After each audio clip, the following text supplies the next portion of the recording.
दोस्तों नमस्कार। कैसे हैं आप सब? उम्मीद है बेहतर होंगे। और आज से हम लोग बात करने जा रहे हैं इंडियन ज्योग्राफी के विषय में। यानी कि पूरा जो टॉपिक होगा हमारा इंडियन ज्योग्राफी का, एक एक करके हम लोग सिलेबस को टच करेंगे। तो क्या है हमारी जो टॉपिक, क्या है? Indian geography. ठीक कि आप इंडियन ज्योग्राफी, ठीक है ना। इसके विषय में हम लोग पूरे ए टू जेड समझने की कोशिश करेंगे कि भारत का विस्तार कितना है, किन क्षेत्रों में। यानी कि भारत का पहले हम सामान्य परिचय समझेंगे, फिर नेक्स्ट हमारा होगा भारत का भौतिक विस्तार या धरातलीय संरचना। नेक्स्ट होगा अपवाह तंत्र, जलवायु, मृदाएं, यहाँ की एग्रीकल्चर, इंडस्ट्री। इस तरह करके एक एक टॉपिक हम लोग क्रमवार अध्ययन करते हुए चलेंगे। तो आज जो हमारा पहला टॉपिक है वह है India and introduction. India and introduction, ठीक है।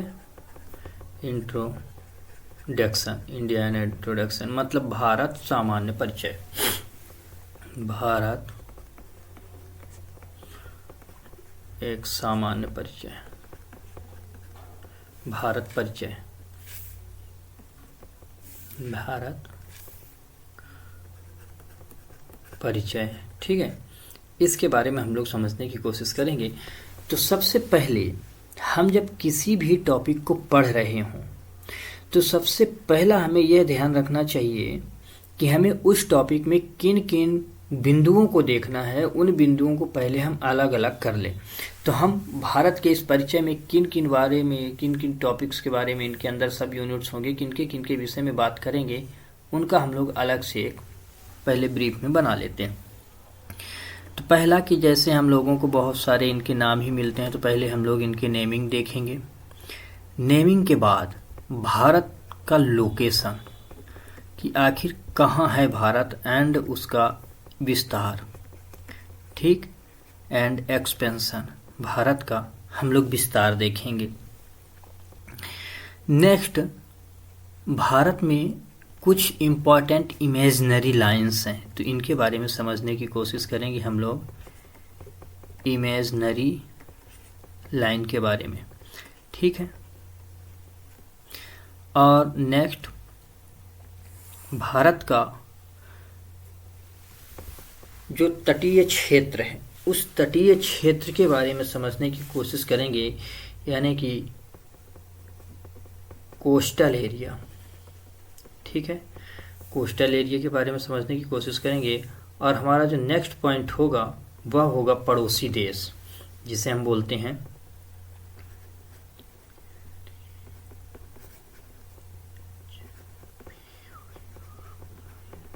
नेबरिंग कंट्री,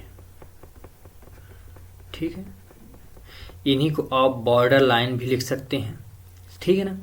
मतलब पड़ोसी देश या भारत की सीमा। और नेक्स्ट हमारा जो पॉइंट होगा, अगर कोई चीज़ अगर छूट जाती है तो उसे हम अदर्स में डाल के देखेंगे किन किन चीज़ों को। तो इतना हमारा जो है तो एक पॉइंट होंगे, इनके बारे में हम लोग एक एक करके समझने की कोशिश करेंगे। तो पहले हम लोग सामान्य सी बात कि भारत का नाम समझ लें। भारत के आपको कई नाम देखने को मिलते हैं, जैसे कि आप पहला ही नाम सुनते हैं हिंदुस्तान, ठीक। हिंदुस्तान नाम आपको मिलता है। एक्चुअल में यह हिंदुस्तान नाम क्या है कि सिंध घाटी सभ्यता जो हमारी पहली सभ्यता है उसके विस्तार क्षेत्र में जो व्यापार होते थे, तो ये व्यापारी, इसे आप याद रखें कि यह सिंधु रिवर के नाम पर है, ठीक है। सिंधु रिवर जो है, क्योंकि यहाँ इंडस वैली सिविलाइजेशन थी, जिसे आप इंग्लिश में इंडस वैली सिविलाइजेशन बोलते हैं। तो इनके उच्चारण में ये जो सा है, तो इस सा को ये लोग उच्चारित नहीं कर पाते थे और सा का उच्चारण हा करते थे अरबी व्यापारी, ठीक। तो क्या उच्चारण होता था? सा का जो उच्चारण है ये हा में तब्दील हो जाता था, ठीक। ये माना जाता है। और वो कौन थे? अरबी ट्रेडर्स थे, है ना, अरबी व्यापारी थे। अब इनके इसी उच्चारण की वजह से सिंधु से ये हिंदू हो गया, और यहाँ रहने वाले जो रेजिडेंट थे, जो निवासी थे, वो बन गए हिंदू के निवासी, और वो हो गया हिंदुस्तान। तो पहला आपने नाम समझा क्या, हिंदुस्तान नाम आपने समझ लिया कि कैसे नाम पड़ा इसका, हिंदुस्तान। सेकंड नाम हम लोग बात करने जा रहे हैं आर्यावर्त। सेकंड नाम क्या है, आर्यावर्त।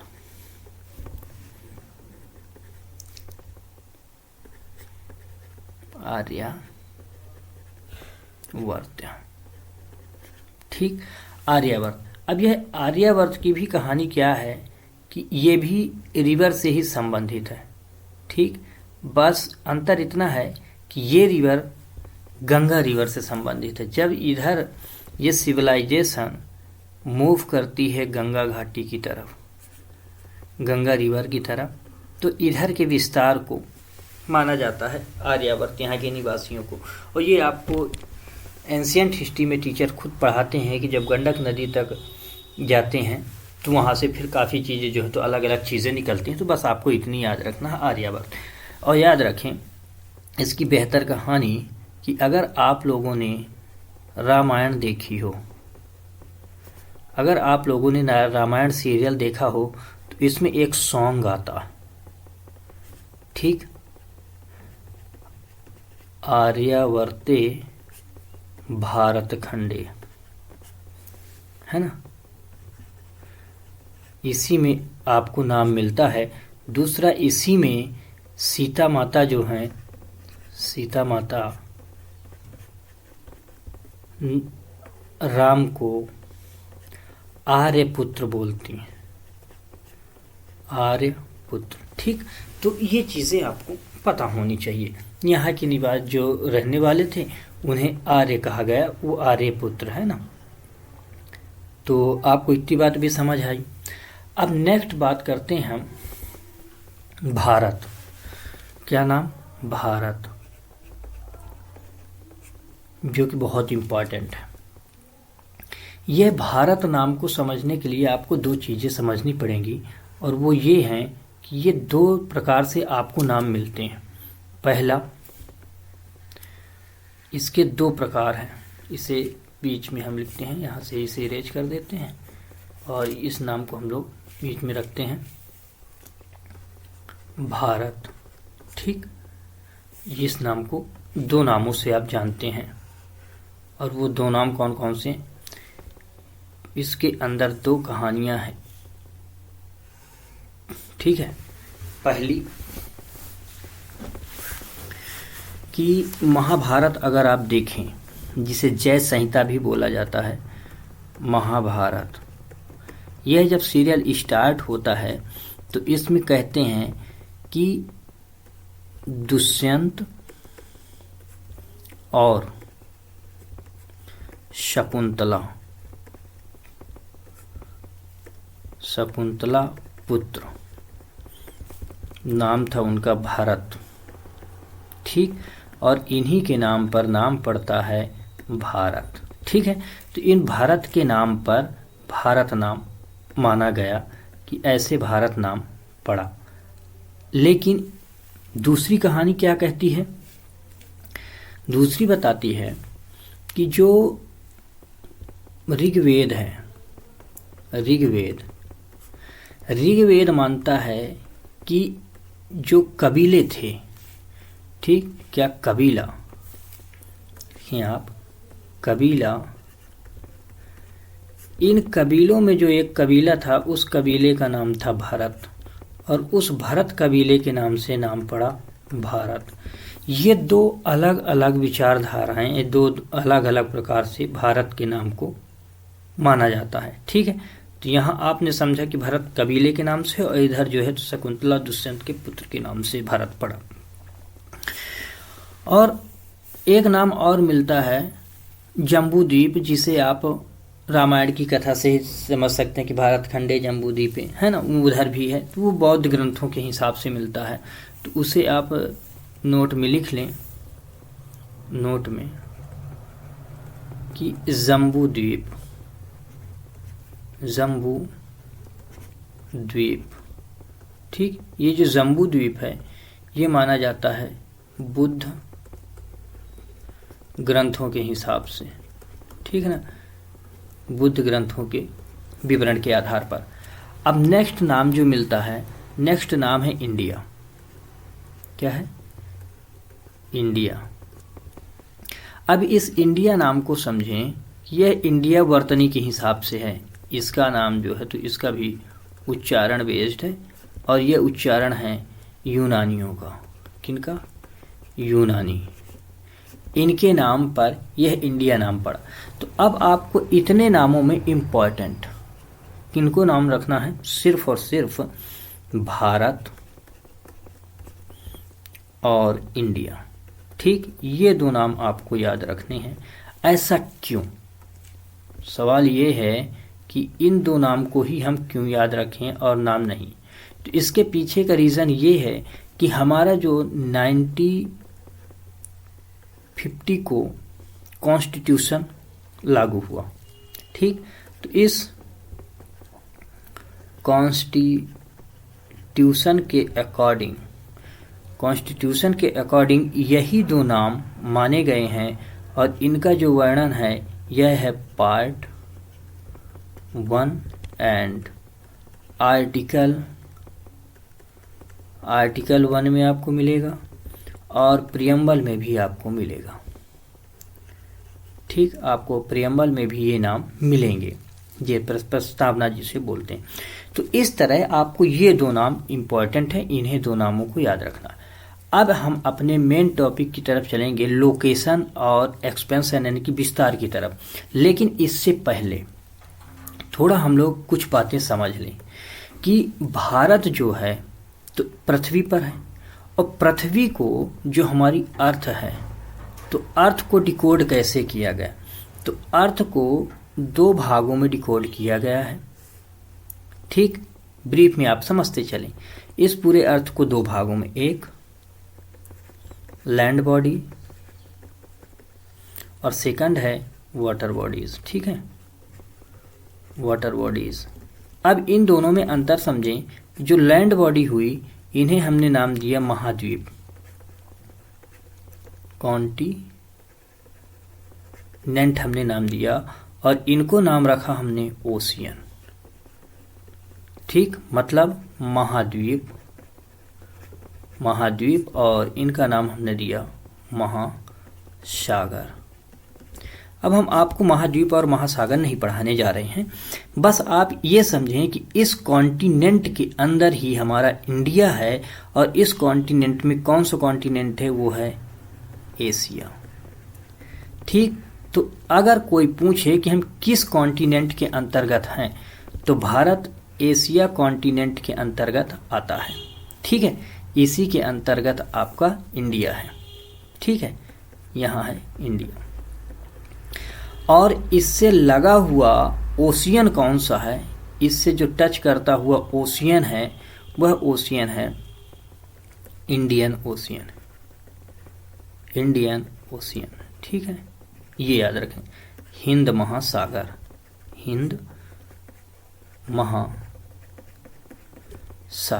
ठीक, इतनी बातें। अब चलिए थोड़ा सा हम लोग विश्व के मैप में ये चेक कर लें कि आखिर ये जो भारत है ये कहाँ पास है। थोड़ा हम लोग विश्व के मैप को भी देख लें। तो इस विश्व के मैप में आप देखें कि जो इंडिया है, ये आपको इंडिया देखने को मिल रहा होगा। ठीक है,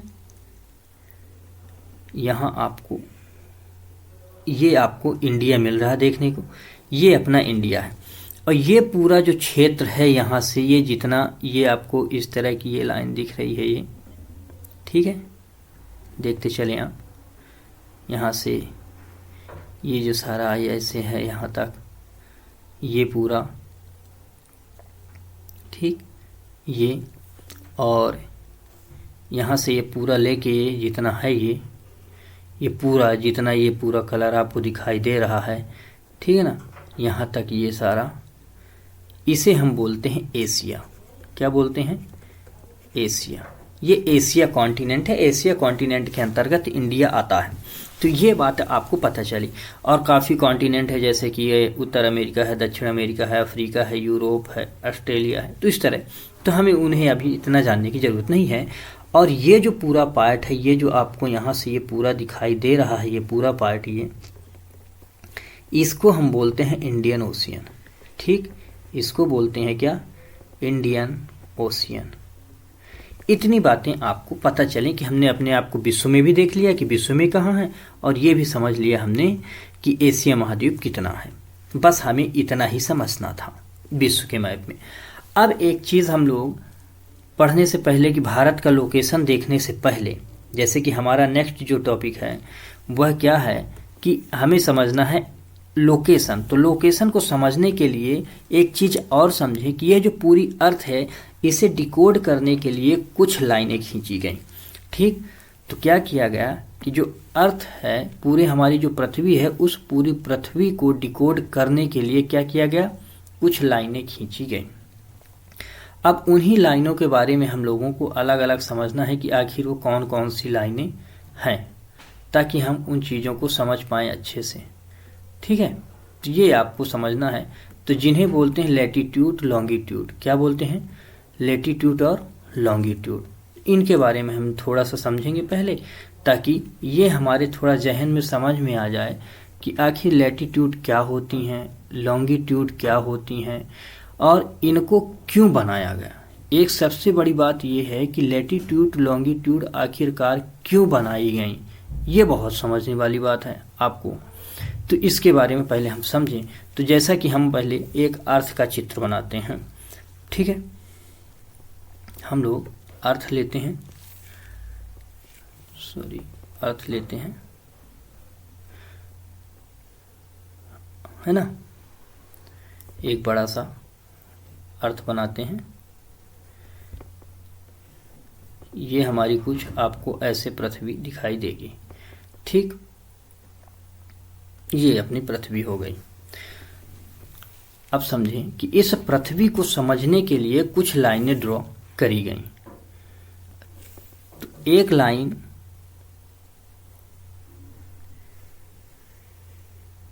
ये खींची गई। ठीक, सॉरी, ये टेढ़ी लाइन हो गई। एक सीधी लाइन खींची जाए ताकि आपको समझ आए कि कैसे क्या है। एक हम लोग यहाँ से सीधी लाइन लेते हैं, समझते चलिएगा आप लोग। ओ यार, सॉरी। एक सीधी लाइन लेते हैं,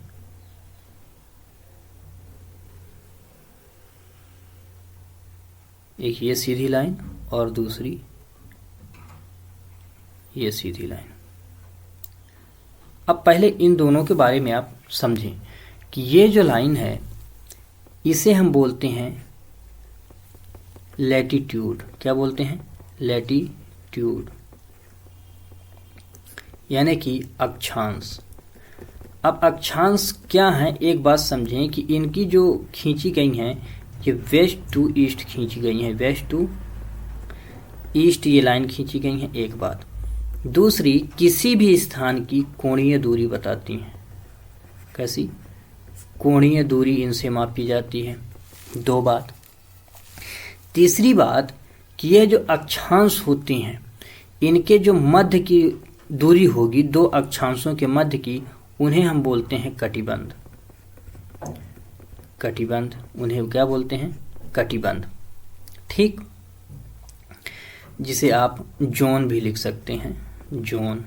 ठीक, ये बातें आपको इतनी, सिर्फ ये बातें याद रखनी हैं। स्प्रिंकलाकार ये होती हैं। जैसे मानो कि हमने दो लाइन अगर यहाँ से ड्रॉ करते हैं, एक लाइन अगर हम और ड्रॉ कर दें यहाँ से, कि जैसे मानो कि आप ये एक लाइन हमने और खींची, तो ये जो एक लाइन है, तो हमने कहा कि इनके जो मध्य की ये दूरी है, ये मध्य की दूरी, इसी मध्य की दूरी को हमने क्या नाम दिया? जोन। ठीक, याद रखें, यही मध्य की दूरी है, जोन। ठीक है, अब ये जो मध्य की दूरी है इनको 111.31 किलोमीटर मानी जाती है। इतनी बातें आपको याद होनी चाहिए। अब जैसे मानो कि कोई स्थान यहाँ पास है, तो यहाँ से इसकी कोणीय दूरी हम ऐसे निकाल लेंगे। ठीक, अब ये बातें आपको समझ आए कि ये कोणीय दूरी बताता है। इधर से भी आप इसकी कोणीय दूरी निकाल लोगे, मान लो कि ये है। अब एक चीज़ अभी और इम्पॉर्टेंट देखें कि एक लाइन की हमें ये जो खड़ी लाइन बनाए इसकी क्यों ज़रूरत पड़ी। जैसे मानो कि ए यहाँ है और बी भी यहाँ है, इस स्थान से कोणीय दूरी निकालें। मान लो कि इसकी कोणीय दूरी है 45, कितनी, मान लो 45, इसकी भी कोणीय दूरी है 45। तो लेकिन ये स्थान अलग अलग है, ये ए है और ये बी है, तो सेम कोणीय दूरी हो गई। तो इसका मतलब हम ना तो डिकोड कर पाएंगे ए को, ना ही डिकोड कर पाएंगे बी को। इसलिए हमें एक नई लाइन की ज़रूरत और भी पड़ी। तो पहले एक पॉइंट और इसमें लिख लें कि यह पृथ्वी को बराबर 2 भागों में बांटता है।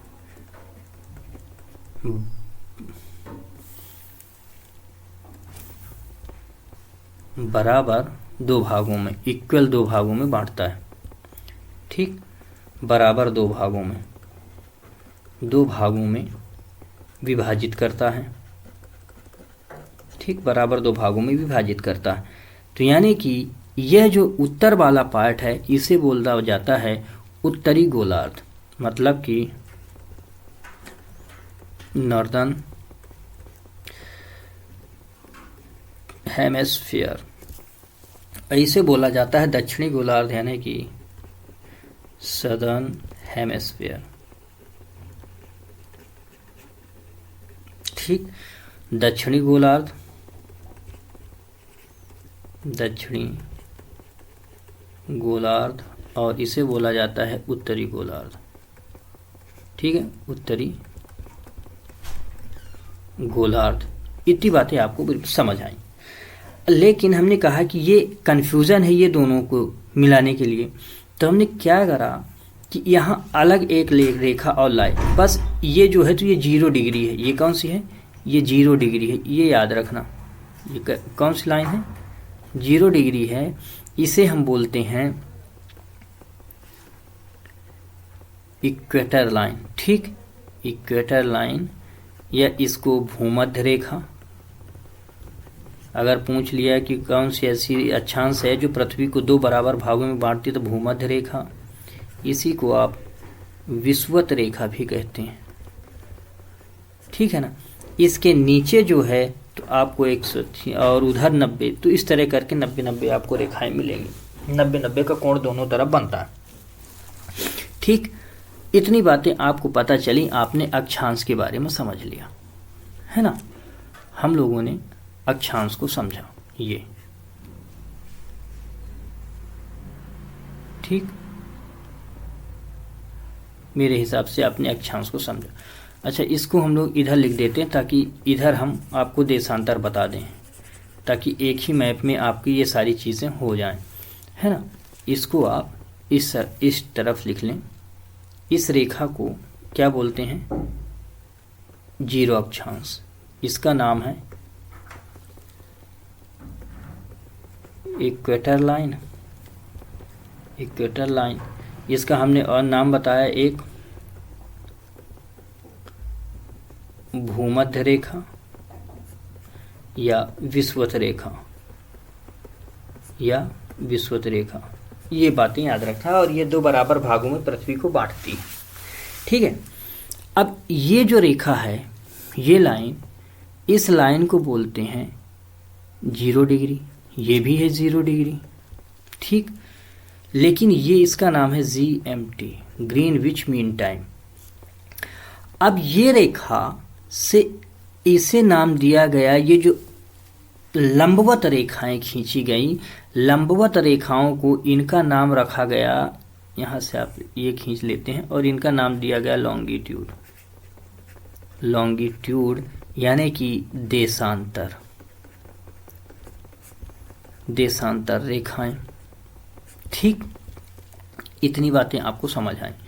अब एक लाइन देशांतर रेखा की समझ आई, और देशांतर क्यों खींची गई ये समझ आया कि भाई ये दोनों सेम ही एंगल बना रहे हैं, तो कन्फ्यूज़न होगा किसी स्थान को पता लगाने के लिए। तो हमने एक नई लाइन खींची, देशांतर रेखा। ठीक है। अब इनमें क्या है कि ये जो रेखाएं हैं कुछ आपको अलग तरह से मिलेंगी। कैसे?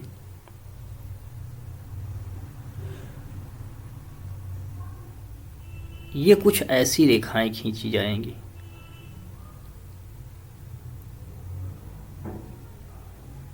कुछ ऐसी ये रेखाएं आपको। अब एक चीज समझते चलना आप कि ये रेखाएं कैसे खींच रहे हैं। ठीक, ये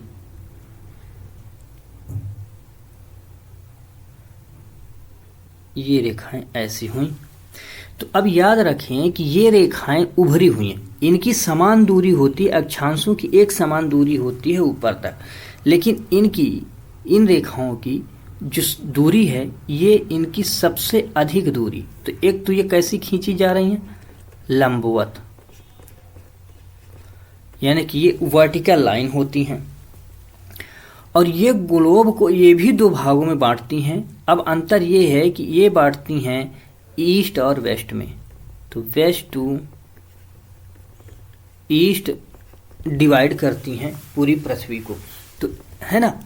तो अब आप समझें कि ये वाला जो पार्ट होगा, इधर का जो पार्ट होगा, इस पूरे पार्ट को इसे बोला जाएगा वेस्ट, ठीक, और इस पूरे पार्ट को बोला जाएगा ईस्ट, ठीक। अब वो अलग, फिर अभी हम यहाँ आपको डायरेक्शंस नहीं पढ़ाने जा रहे हैं, क्योंकि जैसे ये पूरा पार्ट जो है, तो ये पूरा पार्ट है नॉर्थ और इस पूरे पार्ट को बोलते हैं हम साउथ। तो उसी तरह ईस्ट और वेस्ट हो गए। तो इतनी बातें आपको ये क्लियर हुई कि ये कैसे रेखाएं खींची जा रही हैं। अब किसी भी स्थान में कोई भी अगर जगह है तो अब आप डिकोड कर सकते हो। कैसे? कि यहाँ से मानो कि ये मान लिख के चलते हैं हम कि 0 के बाद से इसे हम 1 मानते हैं और इसे 25 मानते हैं, तो ये 25 और 1 के बीच में B स्थान है। लेकिन अगर इसी 25 और 1 के भी स्थान पर ये होगा जब A स्थान, तो ये किधर का आ जाएगा? ये ईस्ट की तरफ का आएगा, तो नॉर्थ ईस्ट का हो जाएगा और ये नॉर्थ वेस्ट का हो जाएगा। तो इस तरह से किसी भी स्थान की एक्चुअल दूरी को ढूंढ पाना पूरी पृथ्वी में हमें आसान हो जाएगा। इतनी बातें आपको समझ आ रही हैं, ठीक। इनके थोड़ा और लिख लें कि ये जो है तो अपने पोल्स में एकदम सघन होती हैं, लेकिन इनकी सबसे ज़्यादा दूरी, अगर पूछे कि सबसे ज़्यादा दूरी इनकी कहाँ होती है, सबसे ज़्यादा दूरी होती है भूमध्य रेखा के पास, भूमध्य रेखा या इक्वेटर लाइन के पास सबसे ज़्यादा दूरी इनकी होती है इक्वेटर लाइन के पास, क्योंकि ऊपरी हुई हैं। तो अब एक चीज़ और, आपने सुना है कि पृथ्वी सामान्यतः लोग गोल कहते हैं कि गोलाकृति की होती है। अब इसे आप नोट लिख लें कि पृथ्वी गोल आकृति की नहीं होती। तो पृथ्वी का आकार शेप ऑफ अर्थ, इसका आकार होता है लब्धक। क्या होता है? लब्धक, जिसे जियोड बोलते हैं, ठीक। तो इसका ये चीज आपको याद रखना है, पृथ्वी का आकार कैसा होगा भाई, ये आपको याद रखना है, जियोड आकार की पृथ्वी होती है। ये बात आपको कंफर्म होनी चाहिए। अब इतनी बातें आप समझ चुके हैं कि पृथ्वी को डिकोड कैसे किया गया है, पूरी पृथ्वी को। अब हम लोग चल देंगे अपने मेन टॉपिक की तरह। अब वो हमारा टॉपिक होगा लोकेशन और उसका विस्तार। तो आज की क्लास को हम लोग यहीं तक रखते हैं। नेक्स्ट क्लास से फिर हम लोग स्टार्ट करते हैं अपने लोकेशन और विस्तार की तरफ, और फिर जो है समझते हैं कैसे भारत है। तो आज की क्लास को हम लोग यहीं तक रखते हैं। नेक्स्ट क्लास में फिर जल्द मिलते हैं। तब तक के लिए आप लोग पढ़ते रहें और चैनल को सब्सक्राइब करें, शेयर करें और लाइक करें। साथ ही साथ आप यह भी कमेंट बॉक्स में बताएं कि आपको ये क्लासेस कैसी लगती हैं। तब तक के लिए धन्यवाद। आप लोग पढ़ते रहें, बढ़ते रहें। जय हिंद।